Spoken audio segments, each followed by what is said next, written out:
So, from manufacturer to ultimate consumer, the main link in our economic system are the salesmen. Salesmen. Salesmen.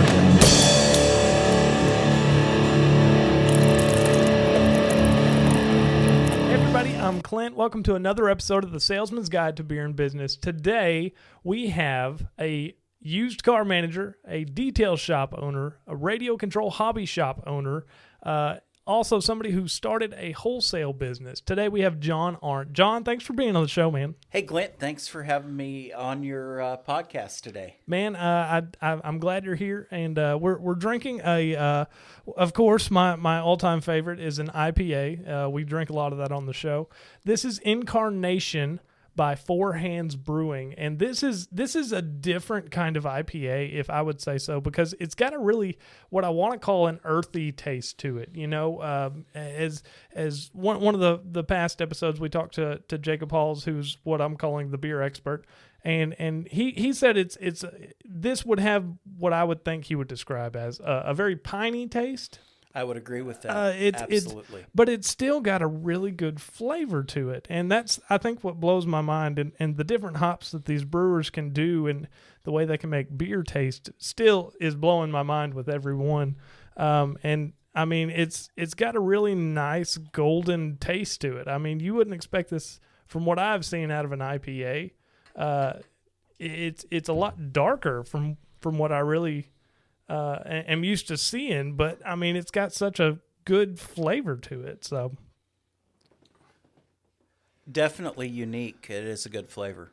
Well, and I definitely think they've got a good product with that, just because, you know, the flavor it does have in there. You know, you can taste those hops. You can taste that kind of mellow earth tone to it that it does have.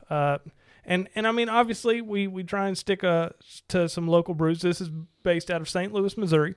This has a 7% alcohol to volume content, obviously in a 12-ounce fluid can. I'm going to put pictures up on this if I haven't already.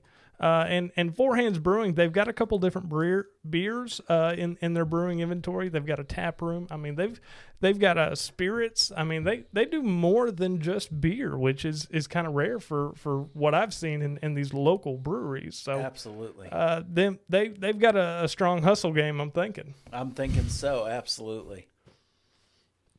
Oh. So, John, one thing I want to ask before we really get started. Tell us more about the radio control hobby shop, man. What was that?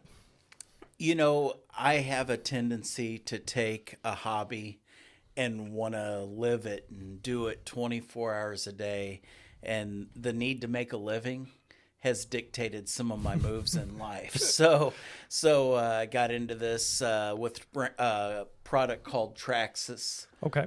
Back in the early 2000s with the T-Max, and really enjoyed the owner of the shop and got to be friends with them. And then a little bit later, they decided they wanted to sell the business or get out of the business, and I was intrigued by it. I thought there was a great opportunity there, and talked my better half, Kristen, into taking the venture with me. And it was great. Met so many wonderful people. I got to live my hobby 24 hours a day, 7 days a week, 365 days a year, although it seemed like 48 hours a day, 10 days a week for 1,000 days a year, if you know what I mean. So it was wonderful. Met so many great people. Traxxas has evolved as a brand. I'm pretty sure that's a brand that everybody's going to recognize, and that was one of our leading brands. But it all evolved from my hobby, something I love to do. And well, tell us about your hobby, John. I involved my other hobby of sales into that business, and today, hate to say it, that hobby's on the back shelf. You know, I lived it for 5 years, pretty much daily, hourly, and unfortunately, in the financial crash of or difficulties of 2008, 2009, we had to close the shop. I got you. So what exactly was your favorite part of the shop? I mean, obviously you were hardcore passionate about what you were doing. You know, was it cars? Was it planes? What was it? You know, I've always been fascinated with planes, and the previous owner had been into the cars and the monster trucks, and I enjoyed the cars and monster trucks, but I really was intrigued by the helicopters. The dual blade helicopters came out, and they were much easier to fly than previous models, and I took off from that. No pun intended, absolutely. But I took off with that. The flying had been, lifelong interest of mine, both real airplanes and the remote control. And it was basically something I'd just never been able to be exposed to for one reason or another, either not having a place to do it or finances or whatever. So this enabled me to enjoy that hobby. No, and I mean, that's really cool. I mean, being able to turn a hobby into something that you can be profitable at, you know, and 2008 ruined a lot of businesses. I mean, every bank, I'm pretty sure in America, had to take a bailout from the, you know, government. But I mean, to be able to have that short time to, you know, be your hobby is also your job, you know, and you getting to invoke other people's hobbies into that. I wanted to know more about that. I thought that was pretty cool. So so your first sales job, what was your first sales job? My first sales job was with a family-owned business. It was a Kirby distributorship here in the central Missouri area. Started by Keith Peterson. His sons, Randy and Jerry, took it over, and they gave me my first opportunity in sales. I was 18 years old and started selling just right out of high school and played with that. I think as a lot of young salespeople maybe didn't realize the opportunity they gave me, didn't take it seriously, was able to go out and knock on some doors and sell a great product and make great money. But at a young age of late teens, early 20s, my need for money wasn't that I really appreciated the opportunity I had in front of me. Mm-hmm. So you were a door-to-door salesman, and was there multiple products, or were you just selling one product? Kirby vacuum cleaners. That was vacuum it. cleaners. And I had to talk myself into the door. You know, you can't. It's not walking up to a door and saying, "Hey, I've got Kirby vacuum cleaners. You want to buy one?" Yeah. You have to talk yourself into the door and form that rapport. You know, the meet and greet that we deal with daily in the dealership, I'm doing it in somebody's house. If you can imagine that, you know, hey, Mr. and Mrs. Smith, you know, my name's John. Thanks for having me into your living room tonight. I'm going to show you the Kirby vacuum system. Oh man. Well, and what year was that? I don't want to age you, man. Yeah, that's sorry, bro. That's all right. You know, that's all right. I don't have any problem with that. We're talking like late 80s. Okay. You know, into the 90s. Wow. So, being in sales for a numerous amount of years now, I mean, so you've seen the business change in everyday sales. Absolutely, I sure have. You know, the internet was not even a issue that was talked about when I started in sales. You know, and today almost everything is dictated by internet and BDC and social media. You know, so it's hard to believe at I'd like to think young age of 50 years old, the changes I've seen in an industry. Yeah, and one thing, you know, as well with the internet and all of its vastness, you know, I really feel like it killed that door-to-door salesman, you know. I don't really have anybody come knocking on my door trying to sell me something. And if they do nowadays, I'm like, what kind of drugs are you trying to peddle or go buy with whatever you're trying to sell me? Absolutely. People are absolutely mortified if somebody comes up to their door and knocks on it and tries to sell them a product. Mm-hmm. So there are still people doing it. I know this for a fact, but I can honestly say that if somebody young is listening, or it doesn't matter if you're young or not, if you want sales training, if you want to learn the hardest method of sales possible, door-to-door sales of an item that's ranging from $1,500 to $2,500, one visit, that's sales training. Yeah, no, and I mean, being able to have that confidence in yourself to be able to go door knocking, that is the coldest form of sale. And to be able to make a sale, I mean, how many doors would you knock on average before you made a sale? Well, much like today's in the cars or any industry, you've got your analytics numbers, your numbers. So basically, you're going to try to get in a door one in every 10, and you're going to sell one in every 3 demos. Okay. Something like that. So you'd knock on 10 doors, you'd walk in 3 of those, walk in one of those, and hopefully make a sale. Within 3 demos, you're going to make a sale. Okay. So you're going to knock 30 doors. You're going to get 30 face-to-face contacts to get the 3 opportunities to get the 1 sale. Wow. Well, and I mean, I hate to talk money about that, but I mean, like when you would sell a vacuum, what would be your commission off that? And I mean, I know we're talking 80s and pay scales are different and everything. Pay scales are different, but quite honestly, my opportunity to earn money back then was just as great with that product as it is today. Really? Okay. Fair enough. It truly is, or truly was. And that's literally dollar for dollar. So we're talking about shrinkage of income, literally. But that's hard work. I mean, Yeah, that absolutely. is, you're earning whatever you make doing that. You're absolutely earning it. But the income potential was absolutely there. And I talk about income potential because I know in my mind I didn't take full advantage of that. So my income, while it wasn't bad, is fairly irrelevant. Okay, fair enough.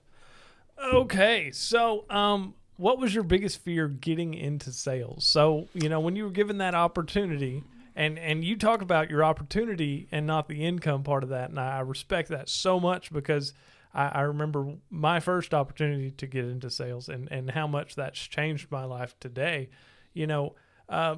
What was your biggest fear going door knocking? Income. Even though I was young, didn't have a family or anything, you're out there spending money. You're spending gas money. I might drive 50, 75, 100 miles away from my house to work, just based on a little bit of where your heart took you that day. So the fear of not making income it was great. No, I can definitely see that. And I mean, I think that's a big fear for a lot of new salespeople who are getting into this business, selling anything. I mean, are they going to be able to support their families, their needs, their hobbies, whatever it is they're working for or towards, whether it's to pay off old debts that you've racked up while being unemployed looking for this new job, I definitely think income, if I did a poll, and I may do that one day soon, would come up to, can I sell? Can I make that commission check? Absolutely. So what line of business are you in now, John? Today I am working at Gander RV Okay. with a lot of friends, including yourself, of course. Thanks, John. And Grant King, another member that you've had on the podcast, Ozan Dag, Yep. Sales manager. But I found that to be a rewarding career. People are living out their dreams, and I'm helping them live out their dreams. People have saved or worked all their lives to get in position for this move. And I guess in a lot of ways I'm living vicariously. I've got to work, but I'm living vicariously through them. I try to take a week or 2 or 3 weeks a year and travel someplace. And I talk to so many people that have been to the Gulf Shores area, the Pensacola, the Destin Beach, all the areas that I like to go. And it's just a wonderfully rewarding opportunity to help people or to converse with people and direct them in a direction where they can use their purchase from me and enjoy places that we've mutually visited. Mm-hmm. Well, and that was one thing that I've always benefited from customers is the knowledge they can tell me. Even when I was in car sales, and especially now that I'm in campers, being able to talk to them about where they're going to use this or where they're going, if they've got something huge in mind. I had a customer the other day, and we sat down, we were doing their paperwork, and I was talking to her, and I was like, "So where's the first place you're going?" And she said, "Hot Springs, Arkansas." And I said, "Really? Imagine that." And she was like, "What?" I said, "Well, I'm from Arkansas and was actually living in Hot Springs, Arkansas." And she was like, "Really?" I was like, "Yeah, I mean, I'll tell you where the campsites are." I told her one. So there was one right by my house. It's called Catherine's Landing. Amazing spot right there on the lake. There's like 3 lakes in Hot Springs. You've also got downtown Hot Springs, Bathhouse Row. You've got like a bunch of attractions even downtown, like the Gangster Museum. So you get to learn all about Al Capone downtown. Oh, wow. And then you obviously have some of the natural springs you can go and look at.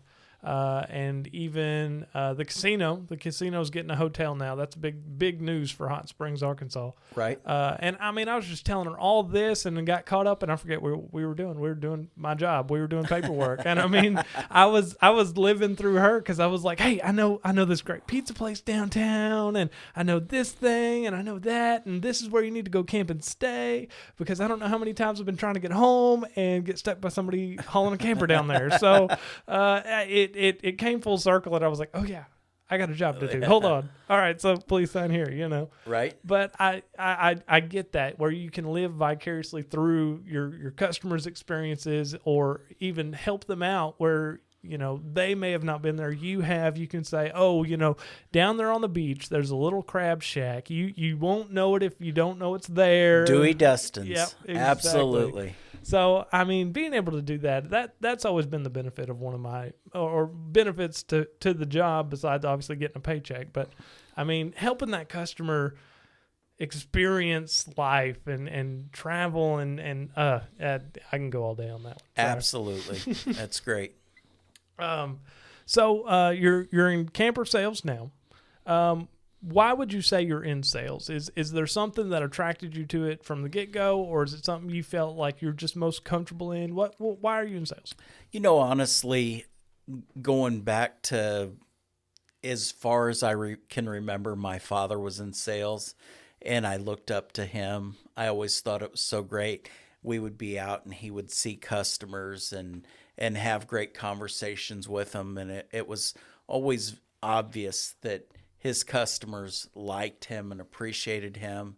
And, I just kind of feel like I want to carry on that namesake. And while he didn't really encourage it, he did encourage me, if I was going to do it, to do it the right way and have honesty, integrity, and take care of people. Mm-hmm. It's for me, it's not a financial transaction at all. If that isn't the craziest thing a salesman's ever said, it's not. You're fired. Yeah, absolutely. I hope Mr. Lamonis isn't watching this for goodness sakes. But no, it's really every product I've sold has had a connection to me personally, whether it was a product my dad sold and I knew the family, as with the Petersons and the Kirby vacuum cleaners, or, my stint as a motorcycle salesman and my love for motorcycles.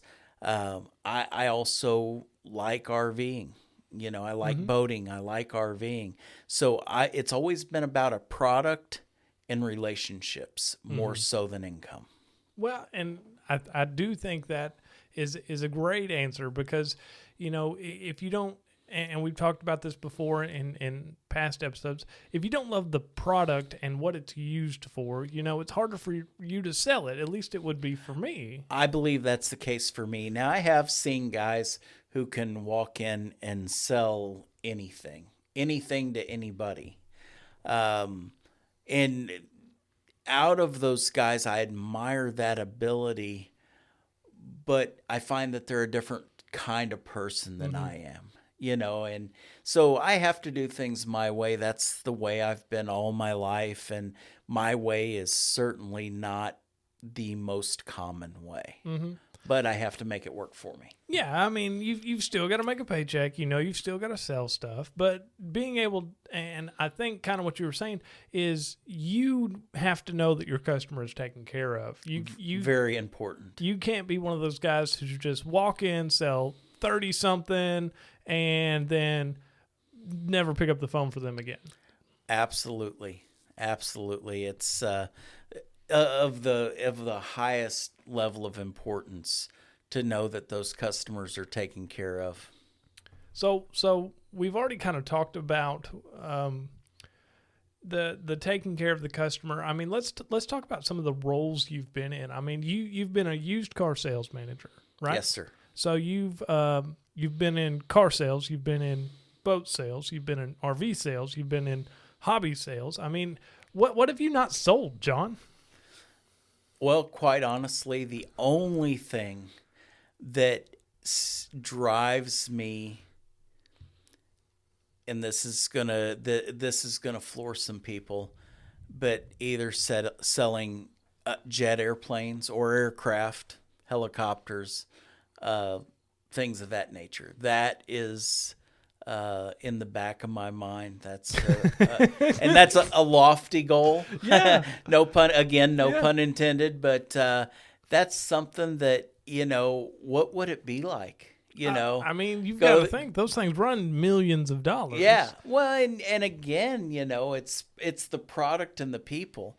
You've got some of the most interesting people buying some of the most expensive products. It's got to be, that's a life that most of us are just clueless about. I've grazed it through some connections and whatnot, but so many people are, even salespeople.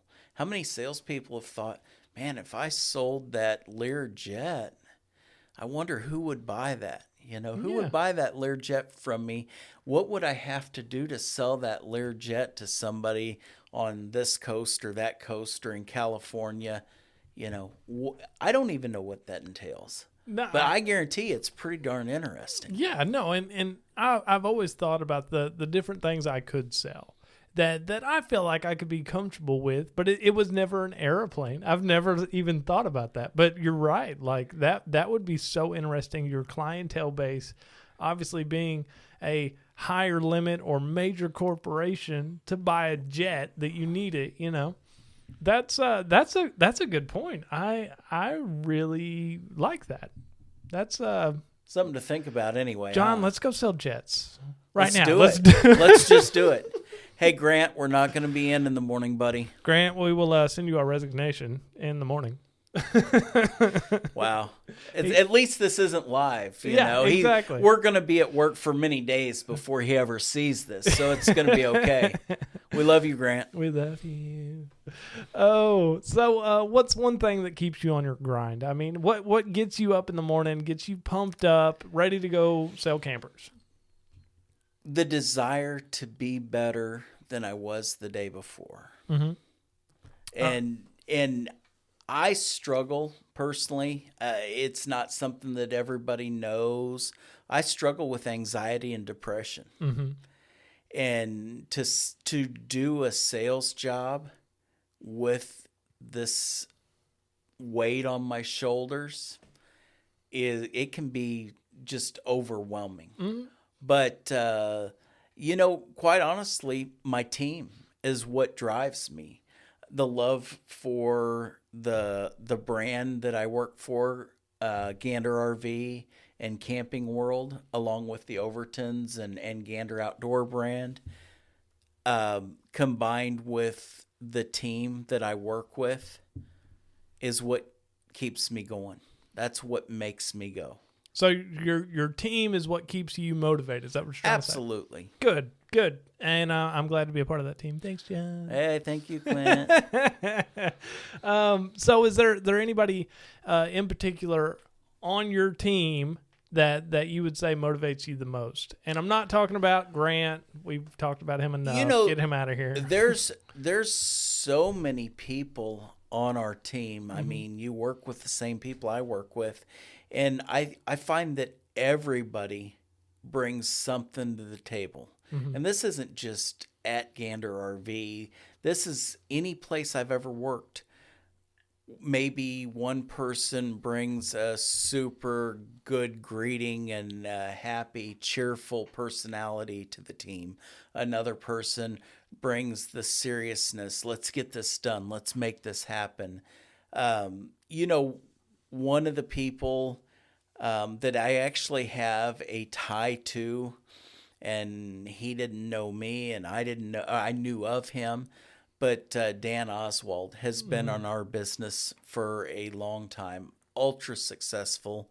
Salesman of the Year with Camping World at least once, if not twice. And number 2 or 3 a couple times. I mean, this man can absolutely knock it out.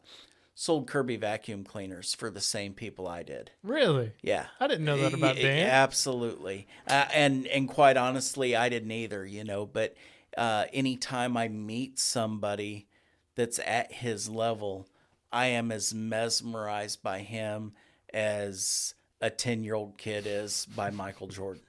I mean, sales is my world. Yeah. It drives my life. And to meet this man that just literally sells something anytime he wants to. Yeah. Or that's perception anyway. I mean, I know in reality, he's making phone calls probably when I'm sleeping or when I'm out to eat with my wife. He's making phone calls. He's working. He's done the things. And he's also been doing this for a good number of years. So his repeat business is there. Oh, yeah. So, but I really admire him, and he keeps going through some of the greatest challenges I've ever seen anybody keep going through. He keeps pounding, you know. No, I mean, I've literally seen Dan on his work days. For our listeners and guests out there that don't know, Dan Oswald is an amazing salesperson. Like John said, he's been number 1 in the entire country, top salesman.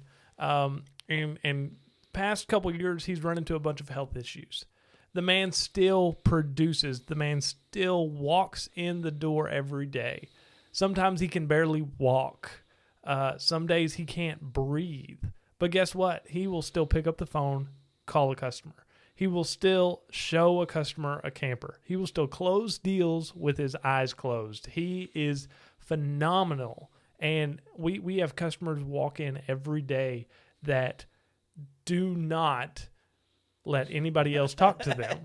Absolutely. Is Dan here? No, he's out sick today. We'll be back when he comes back. Yep. I'll get a hold of him on his cell phone. Yeah, and I mean his reputation, I really think perceives him because, I mean, his friends, his referrals, his customer. I mean, he has such an extensive base. I want to say it's 27 years of sales experience in the RV business alone. Not to mention whatever he did before. Right, absolutely. But, I mean, shout out to Dan. Dan, you're my hero. And, absolutely. And you push through so much more than any of us else does, because I promise you, in your state, I wouldn't go to work any day. Makes me feel guilty when I have a shortcoming, Yeah. Look at him, and he's just there, never complaining or anything else. He's just there grinding it. You know? And I mean, on the days we all know when he doesn't feel good, to come in and crack a joke and to make everybody in the room laugh. Absolutely. He always has a high spirit. He's always trying to make the best out of every situation. Dan's my hero. I mean, absolutely. He really is. That's a little bit of unexpected chatter there, but hey, if anybody deserves a little bit of honorable mention, it is certainly Dan. It is absolutely Dan Oswald. So, John, we'll talk about you now, not Dan. Okay. So when did you realize you loved being in sales? Early on. This is a crazy thing, and I don't know if it's sort of sales related. and I can't even tell you what year. I'm going to say this is 1978 or 79. I was in Cub Scouts, and we had our annual, jamboree, Cub Scout jamboree, and we had to sell tickets to it. And my mind is always working. How can I sell tickets? Well, needless to say, the internet wasn't around. If the internet was around, I would have been on social media and eBay and everywhere else, hawking tickets with, some Mahomes Crunch cereal or something, I would find a way. At that point, my father worked for Walmart. And this is in the early days of Walmart, 77, 78, something like that. So I said, hey, can you talk to somebody? Can I set up out front? And this is before the days when there was somebody set up out front of Walmart every day hawking something or preaching something. So I've got to pause you right now just because the Girl Scout cookies, I swear they have to take, like, when it's Girl Scout cookie season, those little girls, like, I've been sold by them so many times, it's not even funny. Absolutely.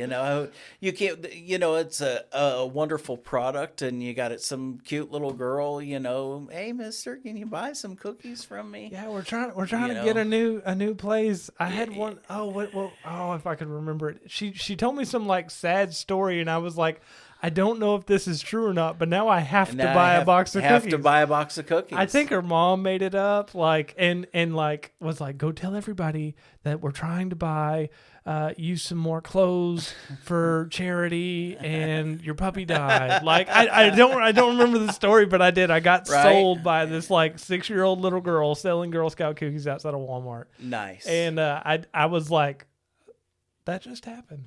That really happened, yeah. Because I started thinking about this story. I was like, I don't know. As salespeople, I think salespeople, in one sense, are the easiest people to sell, and in another sense, we're the hardest people to sell. Mm-hmm.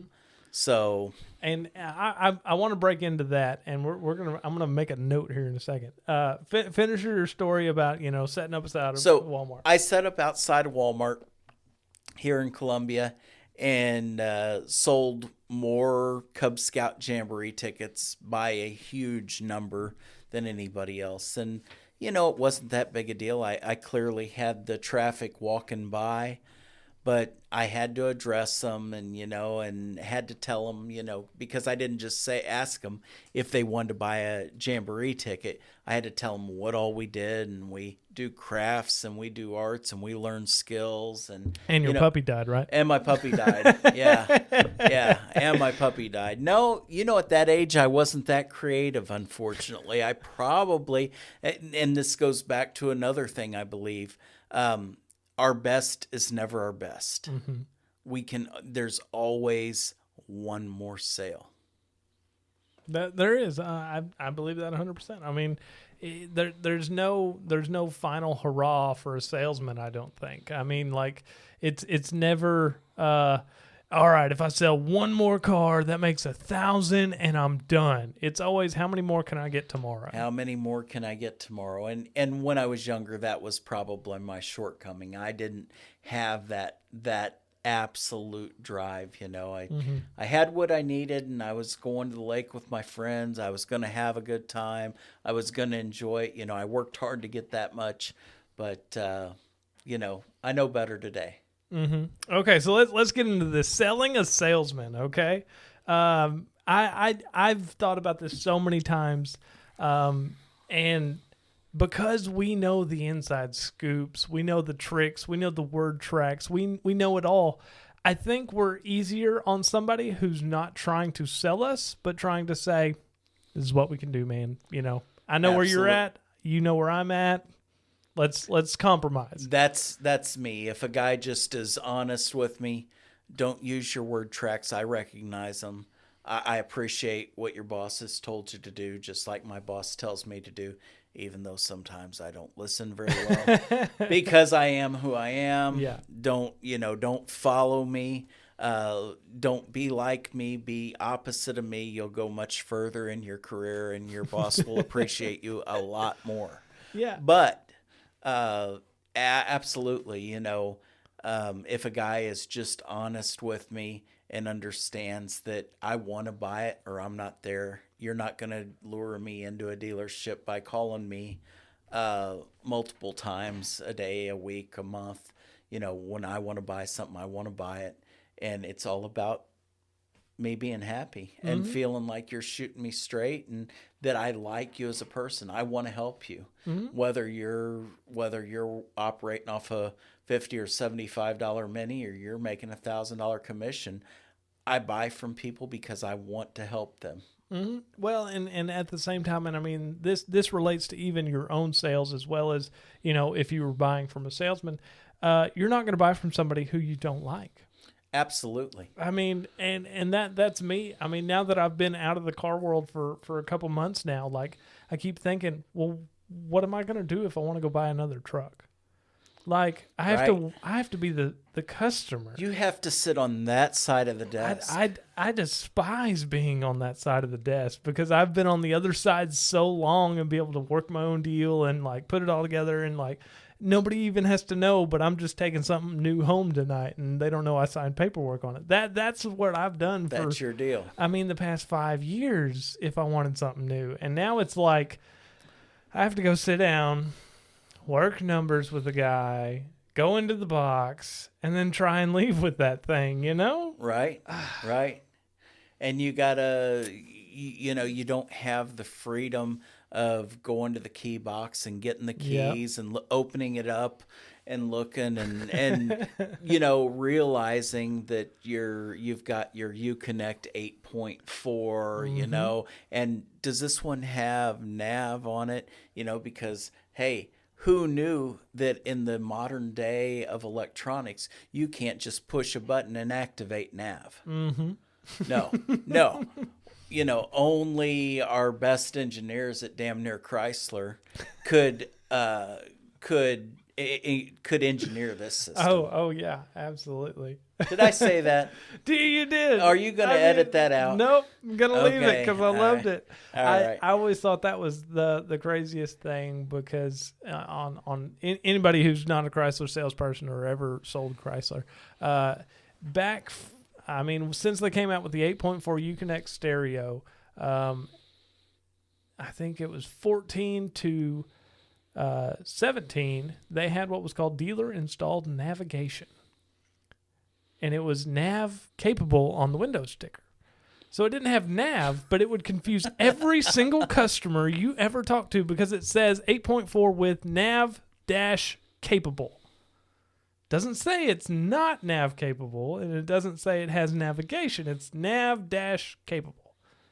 Drove me nuts. And it doesn't set you up set the customer expectations that it's going to be fairly expensive to have that dealer enable the nav system on that. Yeah, because cost is $595 for the service writer or whoever to go out, hit a couple buttons, download it for an hour, and then it's there. You have navigation. Right.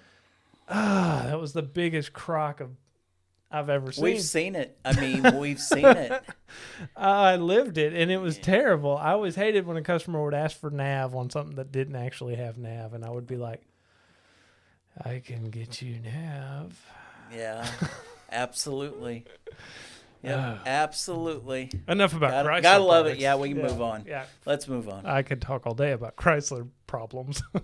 Well, and I can talk a lot about the things I love about Chrysler. The Cummins engine, the Hellcats. I mean, there's a lot of cool stuff over the last, I don't know how many years of Chrysler. Told the first dealer that I worked for that I actually had a relationship with the owner. I said, I remember a day when I didn't think I would ever own a Chrysler, well alone be selling them proudly and happily. We went from K cars and Horizons to the Cummins trucks and wow. I've probably made not much less than a good income off of minivans alone. Oh, no. I agree with that 100%. I mean, there's been so many different things that I didn't know about Chrysler and Chrysler products until I started selling them. When I was, kid growing up and teenager and my first car and truck and everything, I was diehard Chevy, and I drove a Chevy for 10 years, and when I finally got into sales, my first sales job was a Ford dealership. Oh, wow. And I despised every minute of it. And I really had to learn how to sell at that because I hated the product. That makes it tough. I was born and raised a Chevy man, and now I'm selling Fords. And I was like, I will not drive a Ford. Can't do it. Right, absolutely. So, I didn't stick around there long. I was there a couple months, and after that, I was like, okay, I've got to either go to a Chevy dealership or I've got to go to something else, Kia, Toyota, Nissan, whatever. That's not like Ford. I despise Ford, and I hate to say it now because I saw a Ford the other day, and I was like, dang, that's a good-looking truck. Like, almost wanted to go, like, wash my mouth out with soap after I said it. Right. Like, it was bad. Yeah. But I got into Ram trucks. I've had multiple Ram trucks now. I mean, I've got a Jeep now. I love my Jeep. My wife's got a Jeep. We're a Jeep family. I don't know if you could tell. I'm kind of a Chrysler fan now.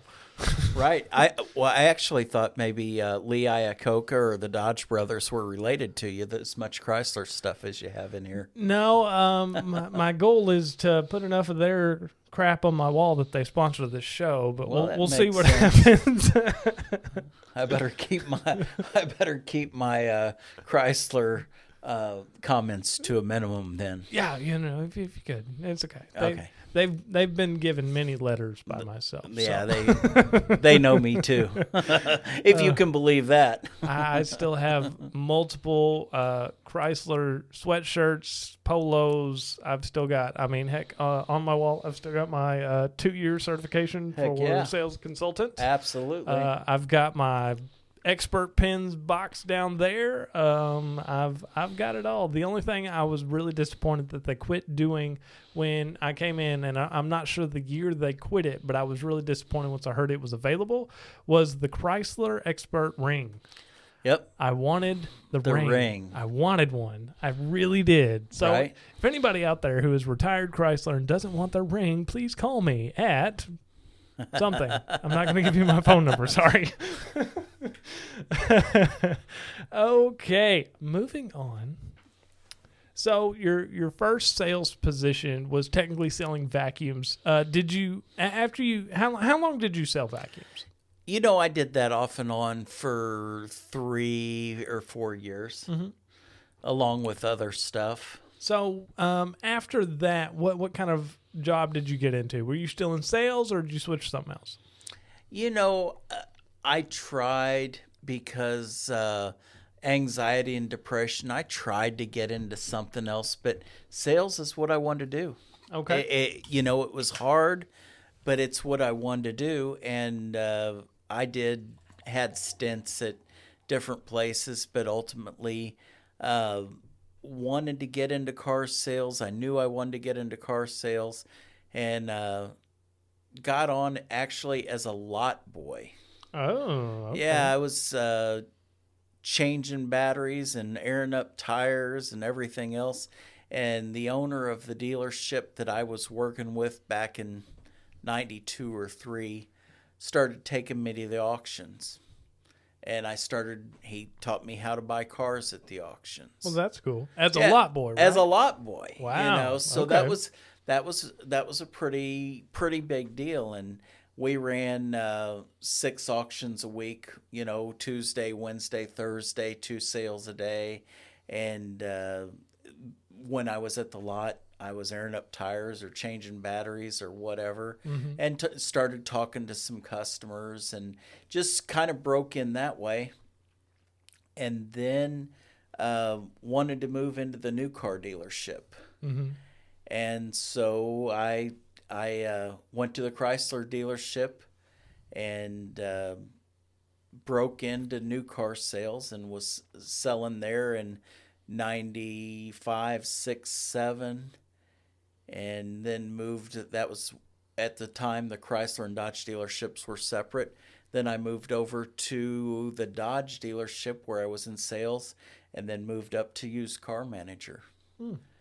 And Because you've almost been trained to do that position. I really had, along with my mechanical aptitude and interest, it was a good position for me. Mm-hmm. No, Yeah, I would say that. You had somebody taking you to the auctions, and getting a feel for how that system works, and being at the auctions and hearing people bid on cars and learning the values and true values and book values and what to watch, what to look for when it's got a little puff of smoke coming out of the back end. You're like, up, done, I'm out. certain cars, if they don't have a spoiler will change the value of them by $1,000. Oh yeah, there you go. Yeah, it's got 3 aluminum wheels and 1 steel wheel. You find that aluminum wheel, put it back on there, and clean it up, and again, $500,000 to $700,000. Yeah. Boom.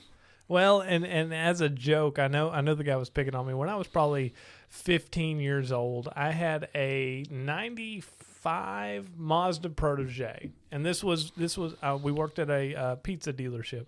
This was my delivery car, okay? And I'd hit a deer. It crumpled the hood. It bent the bumper. It looked like crap after that. It didn't look like a real car anymore.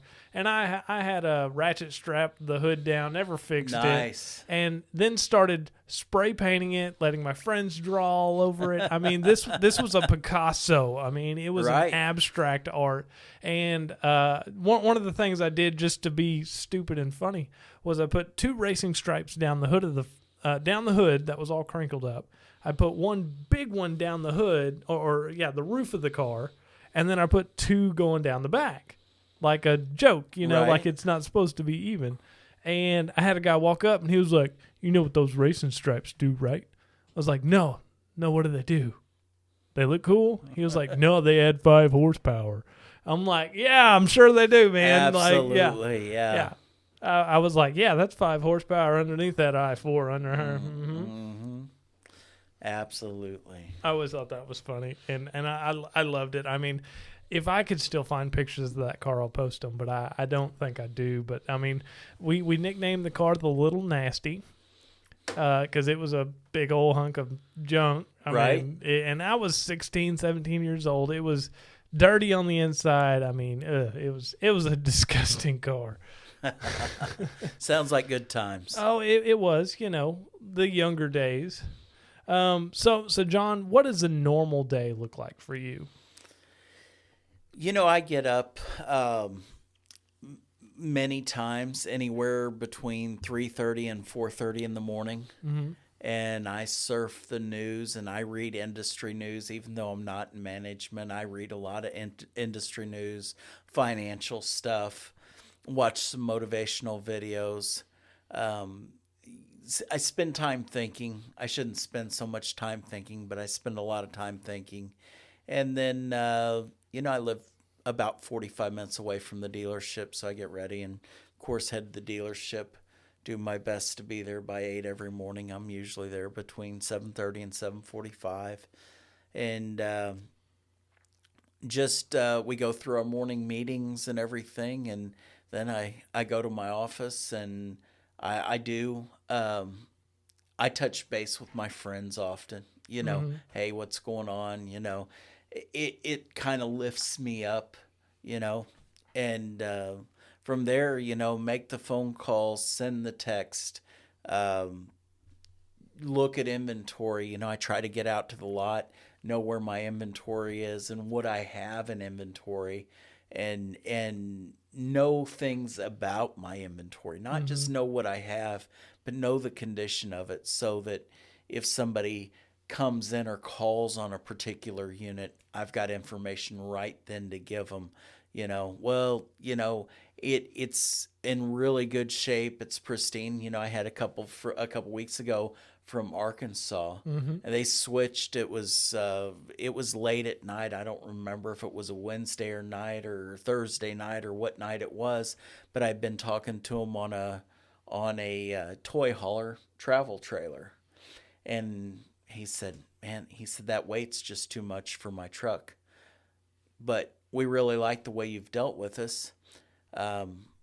We typically haven't done this, but we would consider a Class C motorhome." Okay. I said, "Okay." And from our conversation, I knew that they were pretty particular people. Hadn't met them, but just in the questions they asked and everything.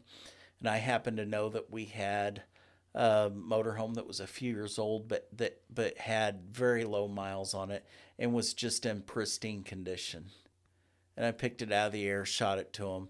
They said, "Wow, we really like that motorhome, John. There you go. How'd you, you couldn't have picked a better, And so I had to go back and do some double checking on some conditions and some details on it.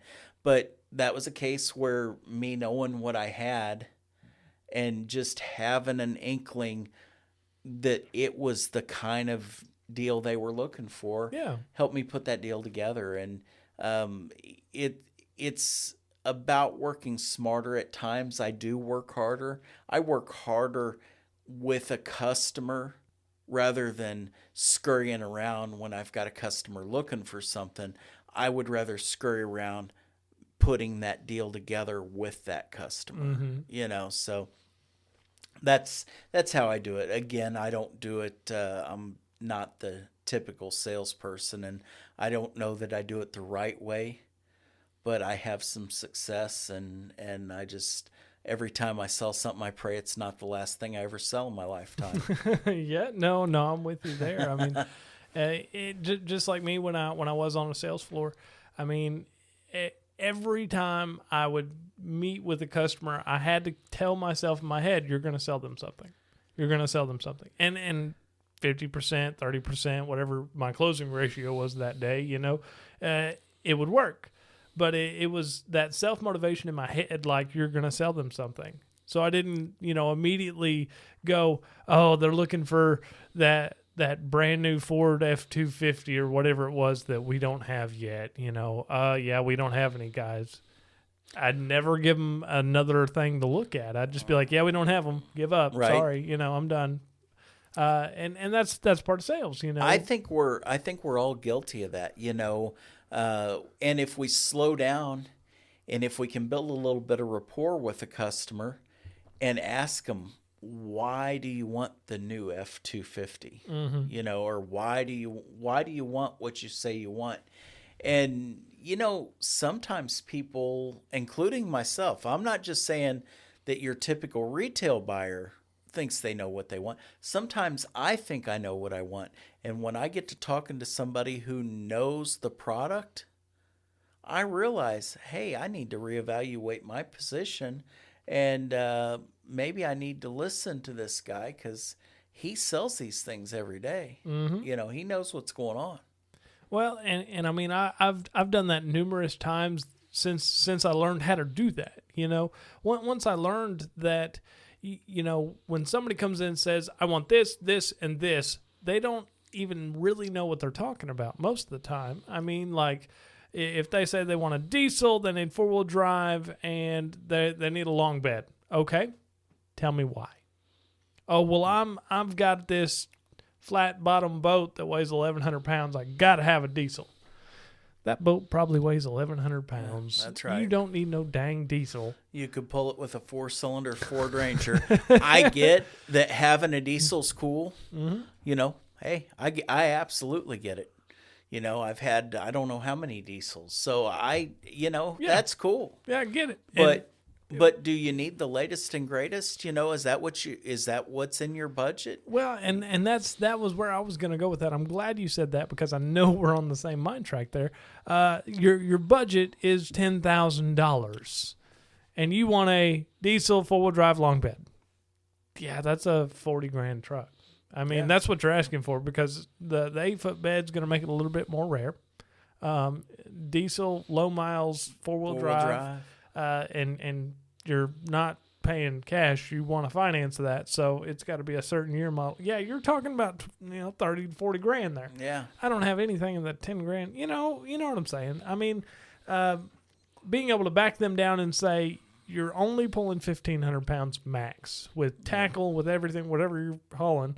On your flat bottom boat, we can put you in any small truck that I have on the lot in your price range, and it doesn't have to be a diesel. It doesn't have to be 4-wheel drive. And you can say, the customer can save money. Yeah. And the upkeep on a diesel. I mean, hey, my goodness. $300-$400 oil changes with filters and injectors, CP3s, VP44s, whatever brand you have. Expensive. Yeah, no, and I mean, moral of that story is, and what you did with them looking at a toy hauler originally and switching them to, Class C motorhome, Class A. Class C. Class C. Okay, for some reason. That's all good. Hey, I don't know my campers yet. I'm sorry. Hey, you're doing good. Yeah. So, moral of that story is, I mean, don't be afraid to show them something that's outside of the box, and know your inventory, know its features and flaws, and as well as just have fun with it. The worst they're going to say is no, and they've already said no once, apparently, because you're having to show them something else. Absolutely. And I think something that's important is understanding why they say they want what they want. Before you show them something, listen to your customer and don't try to tell them what they need. A lot of people really do not appreciate that. There's a way to present an option to a customer. Maybe ask permission to show them something. It's not exactly what you're asking for today, Mr. Smith, but I have something I'd like for you to take a look at. Yeah, no, and I've done that a million times. And I hate to say it this way, but I mean, when somebody comes in looking at the fanciest truck on the lot, and then their credit isn't great, and we go, so let's back down to this base model, and I can put you in a truck today. Already got you approved. All you got to do is sign paperwork. It's not going to be the top of the line, but I can get you in something. And I've had that go both ways. I've had customers that go, okay, let's do it. Right. But then again, I've had customers, nope, I need leather and a sunroof. And I go, leather and a sunroof, and I got to have the diesel. Yep. All right. Well, sir, we can't get you done on that. We just can't make that work. You got a personal bank that'll loan you $60,000? Because we can't get you approved for that. Sorry. Yeah. We tried. We worked the process and got him what he originally wanted, realized he couldn't purchase that, and moved him into what we could get. Right. So, and that's any good manager, finance manager, salesperson's job is give them the option. Give them the option of what they can buy, not just tell them no. Right. So, especially when it comes to vehicles, because everybody needs one. Everybody needs a vehicle. So, John, tell me about the craziest sale you've ever had. Wow, that's gonna take a minute. I'm totally unprepared for that question. Well, that's why I didn't tell you what the questions were. Yeah. I was thinking I needed to get a hold of you and get a list of the questions so I could be all smooth and polished. Which for me, smooth and polished is not smooth and polished. It just means that I'm not a rambling wreck. This is a podcast. That's what podcasts are rambling wrecks. I hate to tell you that. Well, great. Well, we're doing good, man. We're a rambling wreck, that's for sure. Boy, the craziest sale I've had, I can tell you, I have had some truly crazy sales, but I think it's going to go back to my Kirby days, and it's going to go to one night when I sold 2. I may have sold 3 that day, but I know I sold 2, and I sold 1 to a mother who knew her daughter had looked at one but didn't like the salesperson. Really? and they liked the machine and everything else. And I went through my whole spiel with the mother and the father, and they purchased and said, and I think it was typically 8 or 9 o'clock when I was done with my evening appointment, and said, okay, got a favor to ask. My daughter wants one. Can you take care of her? And back then it was very, very strict. Everything that was sold was demonstrated. Mm-hmm. So I hightailed it across town 5 miles or so and demonstrated a machine for the daughter. And she said, yep, that's exactly what I wanted. And it was another group that had been in from out of town. And the distributor kind of set the pricing. And it just so happened that my pricing was about $300 less than the other group. Mm. So you can imagine what this did for me. Yeah. It created a lay-down scenario. Yeah, they were like, this is a huge discount. Yeah, we like you. We knew we liked the product, mm-hmm. and you've got a better price. So there we have it. That was 2 in one day, and that was a bonus unit. Yeah. Mm-hmm. So if I sold so many within a week or a period of time, I would get a bonus. Mm. So that was a good day back then. Well, I mean, that sounds like that was a great day. And, in the grand scheme of things, I don't know how crazy that is. I'm sure there's some more outlandish stories. But, that is the height of my glory is somebody liking me enough to send me right over to somebody else and, boom, done. That is, life doesn't get any better than that. And that's the reward for trying to treat people decent and just shooting people straight. Yeah, no, and I agree with that. I mean, if you can seriously, and I've said this before in multiple episodes, if you cannot lay your head down at night and be comfortable with what you did that day, if there is something that's bothering you, maybe you need to revisit that or retake care of that customer or, relook at how you're doing your own process. Every dealership's got their own process that you have to follow, and I hope you're following it. But you also have your own process in your head of how you treat that customer. Absolutely. Like if you're being respectful, truthful, honest, I mean, your own morals really, but you've got to be able to keep yourself sleep at night. And I really feel like in that story, the other guy just really rubbed them raw in some way, and you were able to come in and close it. And I mean, that goes into TOs, a takeover from management or a floor manager. Any salesperson out there who feels like they have a good closing ratio, do not be afraid to go help another salesperson close a deal for free, because all it's going to do is help you be a better closer. Absolutely. My confidence level as a closer is probably threefold what it is as a salesperson. Really? I don't know why. I've played that role before. I've stepped into that role before. Mm-hmm. And, so often, I mean, I've had it done to me. All it takes is that second face to step in and say, yeah, that's the best we can do. Or, well, let's see here. Yeah, I can get you. I got that $50 gift card. Yeah, we do that. And I don't think I'm an egomaniac, but as I'm sitting here thinking, maybe I am, because I like to be the hero. Oh, I love to be the hero. Well, and I used to love it when I would get the newer salesperson who would come in and be like, I just can't close these guys, and I'd walk over there with the exact same Foursquare and just be like, okay, guys, what's it gonna take for me to earn your business today? And I'd always use. I was just a salesperson for anybody out there listening.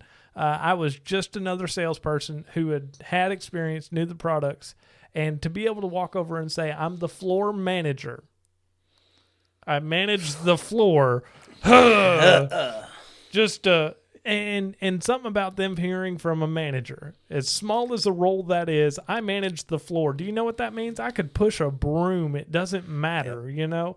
They hear management, they're like, okay, well, listen, you know. And to be able to turn that over and make a deal out of it, and I would always help them out. Like if I did a TO and didn't actually have to like work on that deal, just sat down with them, talked to them for a minute, and closed their deal, I wouldn't take anything. I don't from want it. to take any. Yeah. I don't. You know, half deals is a pet peeve of mine. I would just as soon help a team member as long as they don't dish it out on me. You know, oh, here, I made 2 appointments. You take this one. I don't think I'm going to sell them anyway. That's a problem. That's a big That's a problem, you know. But you end up with 2 customers, or you're doing a delivery and a customer shows up. I'd much rather help a good teammate out and you know, let them reciprocate a favor at a later date or whatever. It's just the way I work. Life's too short to worry about splitting and having and thirding and thirding. There is no thirds. No. Well, sorry. You know. Yeah, that ain't gonna happen. And I mean, me and another salesman that I used to work with, he's a hustler, man. I mean, he really tries hard. He's got his own business now as well as sells cars on the side. So, wow. I mean, he keeps it going. And we had the buddy system. He was like, you help me out, I'll help you out. Absolutely. You know, and I was like, I love this mentality, you know. I don't have to split my deal, but I'm not worried about taking off and them taking delivery or a customer showing up. Like, you take care of me, I'll take care of you. We'll work this out, you know. And I mean, there were some, oh, man, I owe you a 30-pack for that one, you know. Oh, yeah, man, here's a beer on me. Like, you know, there was some buddy stuff. There's some buddy going stuff, on. yeah. But and that's fine. But, like, to just want half of somebody's deal because you went and said hi to their customer, that's wrong. And I've seen it so many times.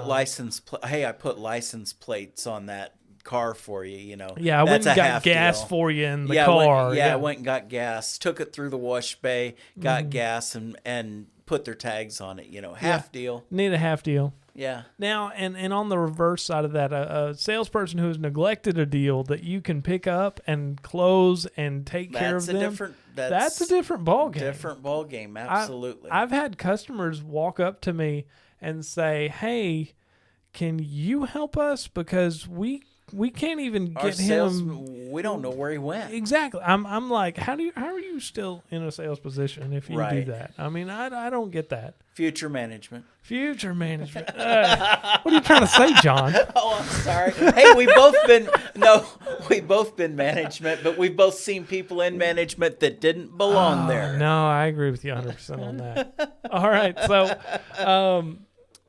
John, I'm going to give you the last couple minutes. I want you to give me your best motivational speech to a newer sales professional or somebody who's struggling in sales. I want to hear what you think they need to know and what's going to get them motivated and get their head back in the game. You got to have faith. Faith is number one. Don't let the stress of money drive the pressure, drive the walls in on you. Do what you do what you know you have to do. If this is meant to be, that's all it takes. And just sit back. And when I say sit back, I just mean low key. Don't feel the pressure. The customer senses the pressure. One, you're going to blow them out because they're going to be uncomfortable, or they're going to back out when you leave because they bought because you were too overbearing, and it's just a bad scenario. You got to have the faith. Train, smile, practice your meet and greet with a smiling face. Always, never, no matter what. Hey, what's your all's name? I heard this the other day. Hey, what's your all's name? How about welcome to Gander RV? My name's John, and you are? Have you been in before? Practice. This is the key. Make them feel welcome. Make them feel like you want them there. I know you have to make 100 phone calls a day. We all have to do this stuff. And taking a customer that maybe isn't going to buy anything is cutting into that. It's an inconvenience, or so you perceive it. Don't let it be that way. Every customer in front of you is worth, their weight in gold. Treat them as if they're worth their weight in gold.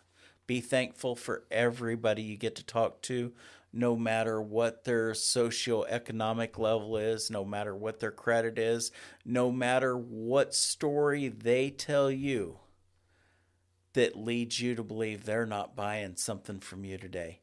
Be thankful you're talking to them. Mm-hmm. Man, and that is what I'm going to call pure gold, because that is 100% right. And we did this the other day, and we talked about it shortly. Figuring out what it is your time is worth and respecting that with each customer who may not buy from you. Absolutely. And it may be one of those that you could spend 3 hours out on the lot and never really got nailed down on something, and you go, oh man, I can't believe they wasted my time. You didn't waste your time necessarily. I don't feel that way, because you just spent time with somebody who's going to give you a no, so the next person is more likely to say yes. Well, and quite honestly, these people, it's a mutual investment. It's your time, but it's their time too. Exactly. And in most cases, if you made the right impression, you talked to the people right, maybe they took up 3 hours of your time today, but that is a sign of either a beginning stage buyer or an educated buyer. And in either case, if you treat that person right, you have a chance of selling them. Absolutely. Never when somebody walks out the door, if you think they wasted your time, or if you feel like they're wasting your time, I guarantee you the customer can read that, they can feel it, and they will resent it. Mm-hmm. You will not sell them anything. No, 100%. I've seen it too many times myself. So I know exactly what you're saying there. And just, I'm going to call it neglect. You're neglecting your customer by thinking ultimately they cannot buy when they haven't shown you anything, so they can't buy. They just aren't buying from you. Or they're not buying what you're trying to sell them. Exactly. We got to figure it out. I mean, ultimately, we like to show a certain number of products and have that sale within that number of products. But I'll be the first one to spend an extra hour out on the lot with a customer. If I think they're a buyer and I just haven't hit the right unit, I'm going to find that right unit. Yeah. No. Never say die. I mean, until the customer's ready to leave, you can't be ready to leave either. No, no. And we've done it a lot here lately, but I've done it before in the past. I mean, schedule appointments late at night. Yep. And being like, guys, I hate to say this, but we've got a 6 o'clock appointment. I know we've closed at 6 or 7 or 5 or whatever, but like, these guys want to come in and really look at the different options each vehicle has or camper has.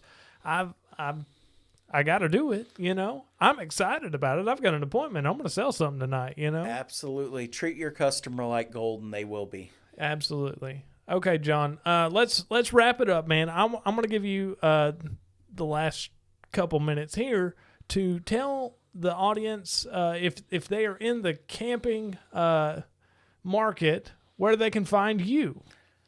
Gander RV of Columbia. That's 8877 I-70 Drive Southwest.